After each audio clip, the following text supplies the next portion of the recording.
So many people have asked me for my workout routine over the years, and I've given them in bits and pieces, but I wanted to put it all in one place, so I'm making this video. I'm going to do my best to give tips and tricks while also being very in-depth on what I do in each movement. If it's all a little too much to take in, I have a written version at the very end of this video that you can screenshot and use later. First, we're going to start with my leg day, quads and glutes. I used to be a huge back barbell squat girl, but I genuinely hated them. So instead, I do heavy Bulgarian split squats to start my leg day. What I'm trying to show here is a little tip I have. You sit on your heel, extend your leg out, find that placing, put it back up, and then you do a little practice Bulgarian split squat, and it's the perfect spacing every time. A lot of people ask me why I don't use straps for these. I really have no good reason. I just like to improve my grip strength, and I think it's kind of cool when I do it without them. I warm up and then do a medium heavy set into a very heavy set like that some days. I don't max out every time. Maxing out for me is about 3 reps because I really don't like maxing out, but I typically do a set of 8, then 6, and then 8, and then drop it into body weight failure. For warming up for these and warming up in general, I recommend you start with half the weight you're going to do at your top set,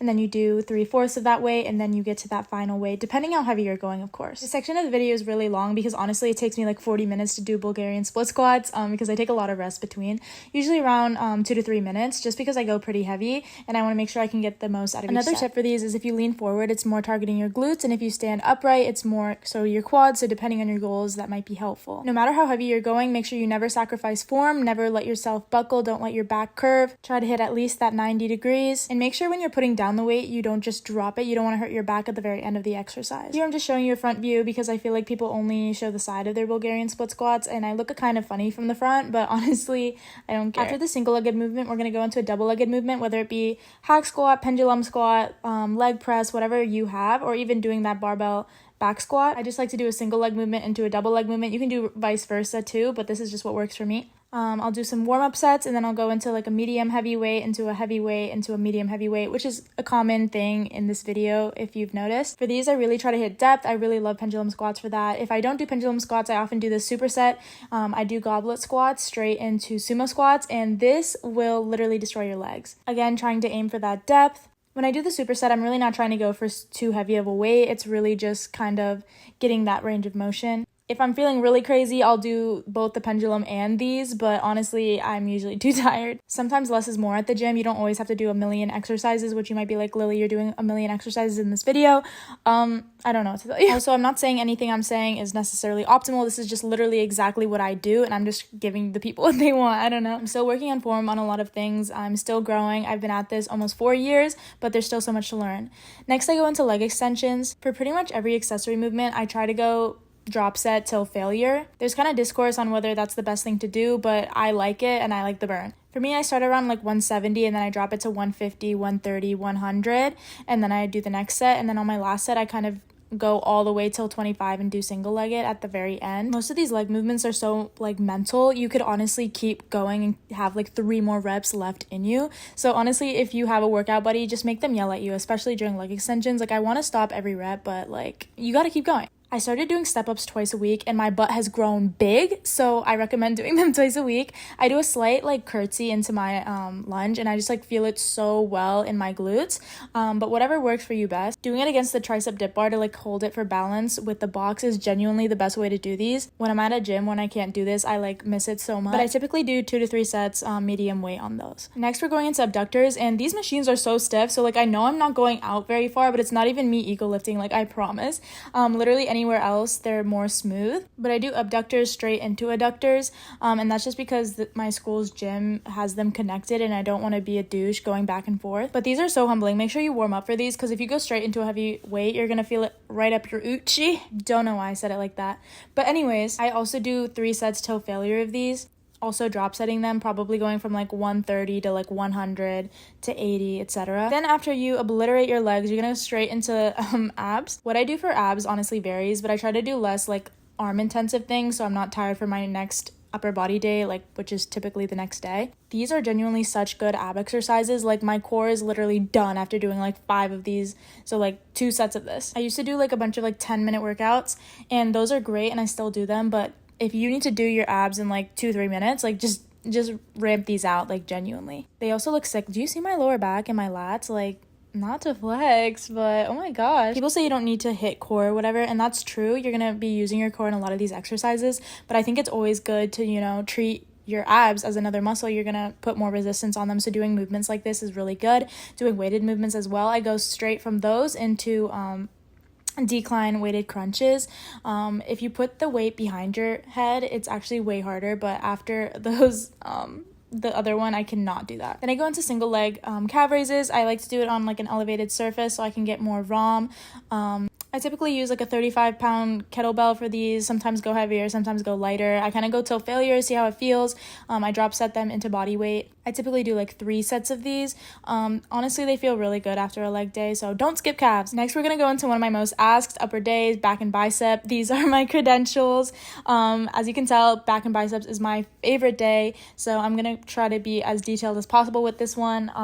I'm going to try to give substitutes for certain things because I know as a beginner especially, not everyone can do pull-ups, etc. It took me about 4 months to get a proper pull-up, and when I say proper pull-up, I mean all the way down and all the way up. I see a lot of people doing half reps at the gym. Come on, do the whole thing, you got this. I do 2 sets till failure, and then I do some negatives, and then sometimes I'll finish off into lat pull downs, just depending how empty the gym is. Honestly, I just like to see how my back looks cool while doing these, I'm not gonna lie. Then I go into dumbbell back rows. These I usually go pretty heavy, usually 55 to 60 pounds, and then I'll do medium to heavyweight, then heavyweight, and then medium into lightweight for my third set, like drop setting it. Barbell rows are also good, but I kind of really love the mind-muscle connection I have with the dumbbell rows, but whatever floats your boat. Sometimes I'll do this in addition to those, but kind of have a different grip, or I'll just skip these entirely and only do the dumbbell rows, genuinely depending on my mood. But these I can go pretty heavy, not gonna lie. But there is literally always a line for this machine, so... Next, we're going to go into incline curls. This is a hot take, but I love doing drop sets and like till failure sets with curls. I'll do like a 22.5 into 15s, and then I'll stand up and do hammer curls, which may be junk volume, but at the end of the day, I don't care. My biceps look good. I'm just having fun. Again, I don't know if any of this is optimal, but this is exactly what I do, and this is the way I look, and some people like the way I look and wanted to know. So I just keep justifying myself throughout this video. But my arms are looking juicy. I typically do 3 sets of this, sometimes 4, but typically 3 just because I'm going till failure and it seems kind of repetitive and too much junk volume almost if I do 4. I'm low-key super tired while editing this, so like if I start rambling, I'm sorry in advance, but I wanted to get all the angles of the hammer curls clearly. Then I go into lat pullovers. These were something I never used to do, but I've been doing them the last like 6 months and I would never go back. They definitely build like the other parts of your back. I also do 1 shoulder exercise per back day, which is a hot take, but I know lateral raises aren't for your lats. Then I go into like an 888, so I do like a low at the bottom and then in the middle and then at the top, and then I go until failure. Then I'll sometimes do these, again, depending how empty the gym is. It's just like body weight rows, kind of like a cool down. Then I'll do abs, sometimes like a plank, sometimes ab rollers. It really just depends on my mood, but I do abs for about 10 minutes at the end of any exercise because I think it just makes it easier every time if you just do it more often. Like I can crank out 80 ab rollers like if you need me to, but I'll typically do like 2 sets of 40 or do ab rollers in combination with other things. I'm a huge rest day advocate. I rest 2 to 3 days a week. I think because I train intensely, it's so necessary. Now we're gonna go into our hammy and glute day. The ab pump I get from doing RDLs is literally unmatched, like forever. I started doing B-stance RDLs instead of barbell RDLs for a similar reason as the other ones, just because I feel these more and I feel like I'm not ego lifting as much, and I just like have noticed more progress in my hamstrings and my glutes. Again, with these I do a medium heavyweight into a medium heavyweight. I don't really drop set these as much just because it feels like my arms are getting more tired than my legs at the end of the day. Again, I have no good reason to not use straps. I just like making my life harder. Like I really don't know. Form for these can be tricky, so I recommend learning a normal RDL first before you try these because it's probably pretty easy to hurt your back while you're doing these. I recommend doing these like against a wall or something if you're having issues, not leaning forward properly, making sure you're like hinging at your hips. Also make sure for all of these that you're wearing flat shoes because you do not want your body kind of like swaying because of the cushion of your sneaker as much, because that's a common way that people get injured. Next, we're going to go into hip thrust. I usually warm up with 2 plates, then I go into 3, then 3 and a 25, and then 4, and then sometimes a 4 and a 25 if I'm feeling saucy. Hip thrusts have always been a really strong movement for for me because I think I started wanting, you know, a fatty. So I was always doing like kind of like hip hinge movements. So I've been able to go pretty heavy on these. Honestly, re-racking them is half of the battle. Like, it's so annoying. The only reason I don't do these free weight ever is because I do so much weight. So it literally would take me like 8 years to like rack that and stuff. I warm up, do a medium to heavy weight, then a heavy weight, and then a medium to heavy weight, and then drop it and do it light until failure. I genuinely don't know what this exercise is called. We're going to call them good mornings for the sake of this video.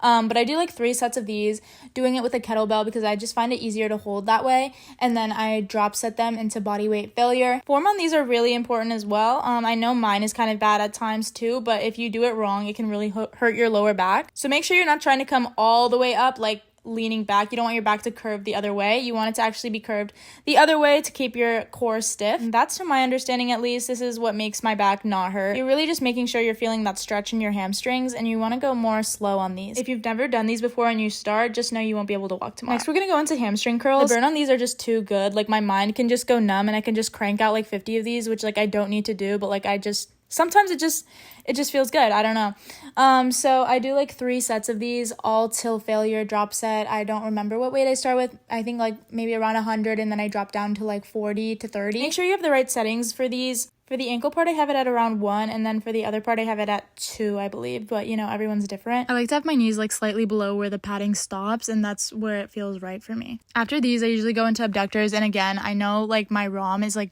genuinely terrible, but these machines are so stiff because my student body's like 30,000, so and they're always broken. So I think that's why, or maybe I'm just coping. Like, I don't really know. But I do the abductors straight into adductors, like I said earlier, and I do 3 sets till failure. If you have the equipment at your gym, do 3 sets of abductors and then 3 sets of adductors, honestly. And then, as I said before, I do step-ups twice a week to get that fatty.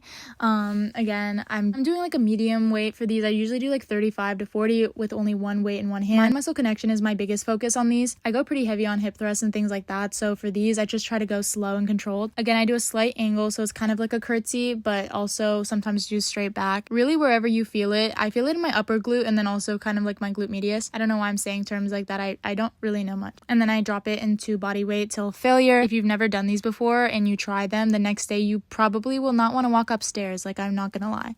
Low key, am I the only one who gets like super good glute pumps like 2 days after I hit glutes? Like, it's so weird. I think like the muscle recovery is that why? I don't know. Then I go into calves. I do single-legged calf raises. Do not wear platform Converse for these. Like, look how like wobbly I am. Like, don't do that, guys. They just matched my outfit too well, which is not a good reason, but you know, like, it is. I'm wearing Paragon in like this whole video, by the way, so if you want to use code TONEBARBIE, I'd really appreciate it. But again, I do these with like 35 to 40 pound kettlebells, and I'll do till failure, drop setting into my body weight. Then, because I just decided it wasn't enough, I decided to do some frog jumps because I did not feel like doing actual cardio, so this was my compromise with myself. And then right after that, I went straight into abs. I'll usually do like a plank or ab rollers or something like that. Let me know if you guys want a video more detailed on like abs, diet, things like that. This video is already pretty long, and I want to make it super detailed, but I didn't want to put everything in here.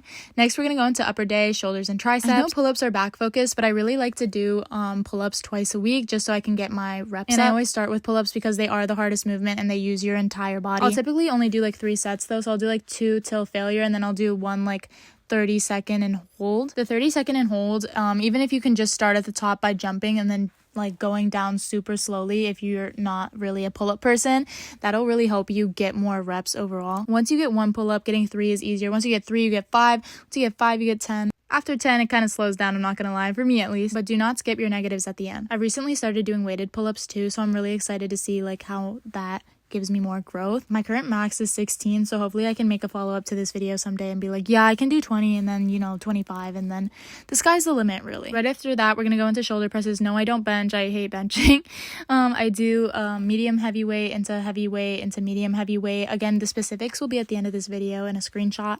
Just really focus on getting form on these. If you're making the faces that I'm making, then you're going heavy enough. Also, make sure you're warming up for all of these. I don't want you to hurt your like shoulders or anything. Then I go into chest press just because I don't bench. I'm like, okay, I'll do some sort of pushing movement. I'll do like a medium heavyweight into a heavyweight just because ego lifting sometimes, like, I don't know. I kind of just like to push my limits for random things. If you've noticed, if you subscribe to me, you know I'm getting serious when I buckle myself in, like, not playing. My feet are literally dangling. Like, I look so funny. Like, goodbye. Anyways, this was like the second time me trying 2 plates, so like bear with me. But you can also see my abs like very clearly, which shows like how your core is engaged in literally every movement. And if you are, you're a lot less likely to get injured and things like that, especially with your back. So always engage your core, guys. Going back to not benching, it's really just not something that aligns with the goals that I have. I don't enjoy it. I just really have no reason to want to bench. I literally am so proud of everyone who can do a plate, can do 2 plates. Like, I have some mutuals that can do some crazy weight, and I'm proud of them. Anyways, then I go into lat raises straight into front raises. So I kind of superset these. Again, a lot of volume. Some people might not agree with this, but I'm sorry. I'll start with like 17.5s and then drop them into like 12.5s. And then after doing that drop set with the lat raises, I go straight into the superset with the front raises. For me, this just really makes me feel the burn in my shoulders. I also do like cable lat raises, but I typically just go for the dumbbell lat raises just because I find them easier, especially because the cables are always taken, especially at college gyms. I will no longer be at my college gym, so a lot of these exercises might be slightly tweaked, but this overall routine will probably remain the same. After these, I go into cable exercises. Sometimes I'll do skull crushers instead of this superset instead, but I go from tricep extensions straight into overhead tricep extensions. Again, I know some people don't like supersets. I do. For me, it just helps me push to that overall limit. I drop set these into failure as well. Again, lots of volume. I try not to do volume with the compound lifts, but I do volume with my accessories. That's kind of me being hybrid between, kind of more bodybuilding and powerlifting, even though I do neither, and I'm just kind of doing my own thing. I'm not really sure. But skull crushers are also great, and I do those a lot as well. After those, I go straight into face pulls. Face pulls target your rear delts, I think. And this is more like push day movements, but I know this is like a pulling movement, but I've really been trying to build my rear delts more because I think my front and like side delts are pretty like developed. Sometimes I'll do that machine where you can go backwards and forwards. I cannot think of what it's called right now. It's like flies or something. Like I don't know. And then I'll do abs with Pookie in this video. I've been getting more into L-sits and like doing scissor kick, hanging scissor kicks and things like that again. I go through my phases of, like wanting to be a calisthenics baddie and then being a lifting baddie and then realize I'm both, because you can do both. Again, these are so good for your core. I have an ab pump for like at least 2 days after this. Using the backing against your hanging leg raises with those different like equipment is great, but I recommend doing these because having to stabilize yourself and not like swing back and forth as much is honestly half the ab battle, and it works you even more. But again, I know a lot of these are advanced, so doing things like that are a great way to start. Again, I'm an avid rest dayer. Again, rest is so important, so recuperate, let your muscles heal. And then here is the full program screenshots as promised. I hope the wording makes sense. Honestly, most of this stuff is Googleable. You can ask ChatGPT, whatever you need to do. But if something doesn't make sense, you can scroll back in the video and I'm probably showing it. I'm getting more into athlete and functional training, so I might make another video on this. Let me know if you try it. Have a great day, feel your body, and never take it for granted. See you next time. Please subscribe. Bye.